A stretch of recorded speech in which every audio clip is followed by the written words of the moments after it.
Hai, Assalamualaikum. Apa khabar semua? Cikgu harapkan semua murid sihat-sihat sahaja. Baiklah, pada hari ini kita akan teruskan lagi pembelajaran matematik dengan tajuk wang. Jadi, apa yang kita akan belajar pada hari ini? Kita akan belajar pelbagai instrumen pembayaran dan penggunaan pelbagai instrumen pembayaran dalam transaksi barangan dan perkhidmatan. Terdapat 8 jenis instrumen pembayaran yang kita akan belajar pada hari ini, iaitu perbankan internet, e-dompet, kad kredit, kad prabayar, cek, wang tunai, kad debit dan wang pos. Sekarang kita lihat dulu instrumen pembayaran secara tunai. Okey, pembayaran secara tunai adalah bayaran terus menggunakan wang kertas dan duit shilling. Instrumen pembayaran secara tunai paling kerap digunakan. Okey, kenapa ia paling banyak digunakan? Kerana kebanyakan tempat ada menyediakan bayaran secara tunai. Contohnya, apabila kita beli makanan di kantin, membeli di pasar malam, okey, beli ikan dan sayur di pasar dan banyak lagi lah kita boleh tempat yang kita boleh gunakan instrumen pembayaran secara tunai. Seterusnya kita lihat pula kad debit. Okey, kad debit adalah bayaran melalui akaun simpanan menggunakan kad. Okey, contohnya kita boleh gunakan kad debit ini apabila membeli belah di pasaraya terpilih. Okey, ataupun kita makan di restoran, contohnya KFC, McD, Pizza Hut dan restoran-restoran yang lain yang terpilih yang ada menyediakan instrumen pembayaran secara kad debit ini. Okey, apa kelebihan kad debit? Okey, kad debit adalah cara yang mudah dan cepat kalau kita tak nak bawa duit yang banyak bila kita pergi beli barang ataupun kita nak dapatkan sesuatu perkhidmatan. Okey, kita akan bagi kad bank yang ada wang simpanan. Kemudian juru wang akan masukkan jumlah barang yang kita beli ataupun harga perkhidmatan yang kita nak bayar tu. Apabila kita bayar, wang dalam akaun bank kita akan ditolak berdasarkan jumlah barang yang kita beli ataupun perkhidmatan yang kita gunakan tadi.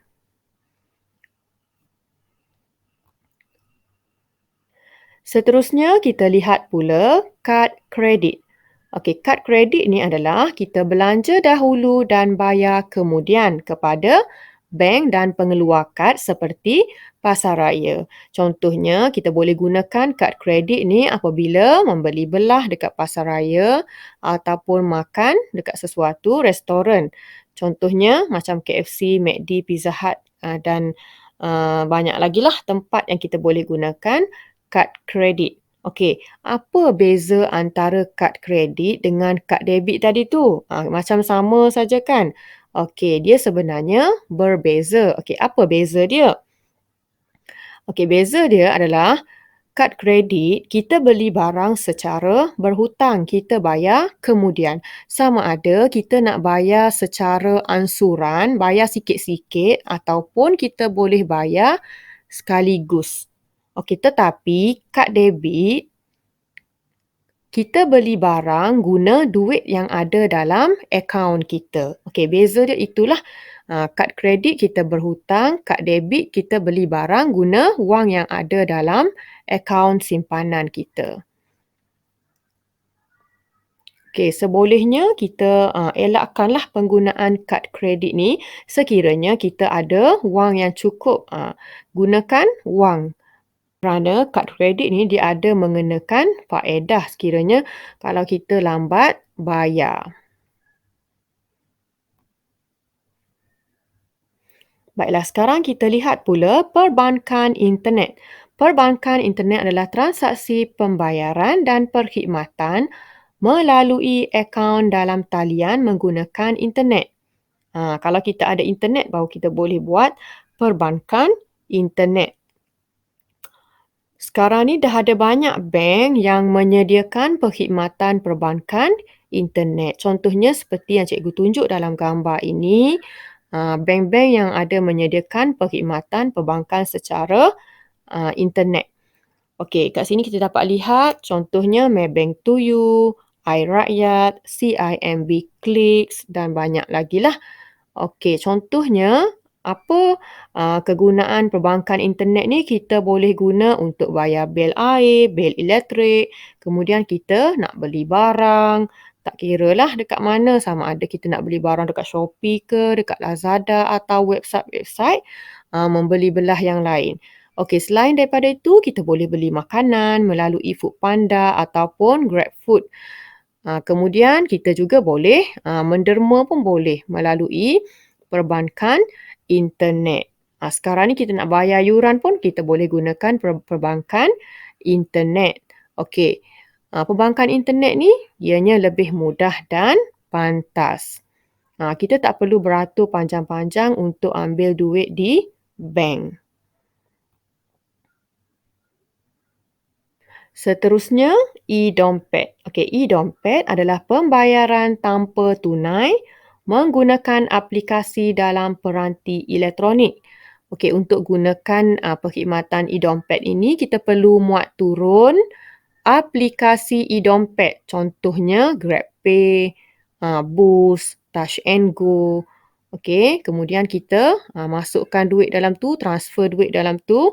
Apabila kita nak bayar sesuatu perkhidmatan ataupun barang, kita boleh scan QR code yang dia bagilah.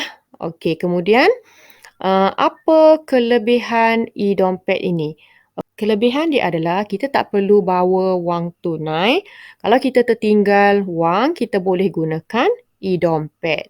Okey, apa kegunaan e-dompet ni? E-dompet ni kita boleh gunakan semasa membeli belah dekat pasar raya. Tapi kita perlu tengoklah sama ada pasar raya tersebut ada tak menyediakan perkhidmatan e-dompet ni. Kemudian kita boleh dengan Touch and Go, e-wallet tu kita boleh bayar parking kereta, kita boleh bayar bil utility, tiket wayang dan tiket penerbangan. Seterusnya kita lihat pula wang pos. Okey, wang pos mewakili wang tunai untuk dihantar kepada penerima tertentu yang dikeluarkan oleh pejabat pos. Biasanya wang pos kita guna bila ada urusan rasmi.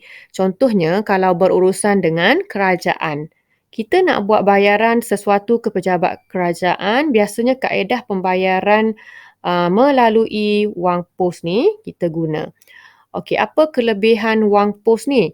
Kelebihan wang pos adalah cara paling mudah untuk mengirim wang dalam jumlah yang kecil kerana kiriman dia boleh bermula daripada RM1. Sekarang kita lihat pula kad prabayar. Okey, kad prabayar adalah bayaran yang dibuat menggunakan wang sedia ada secara isian semula. Okey, contoh dia perkhidmatan LRT, komuter, bas rapid. Kemudian kita boleh gunakan perkhidmatan mesej dan panggilan melalui telefon bimbit. Seterusnya kita lihat pula cek. Cek adalah perintah bertulis kepada bank supaya membayar jumlah khusus yang dinyatakan kepada penerima. Okey, apa kelebihan cek? Cek mudah digunakan kerana boleh guna untuk sebarang nilai. Kemudian tidak perlu mengira wang tunai. Seterusnya, ia boleh dihantar melalui pos dan ia juga selamat kerana tidak perlu membawa wang tunai. Kesimpulannya, instrumen pembayaran ini bergantung kepada tempat dan perkhidmatan yang kita guna.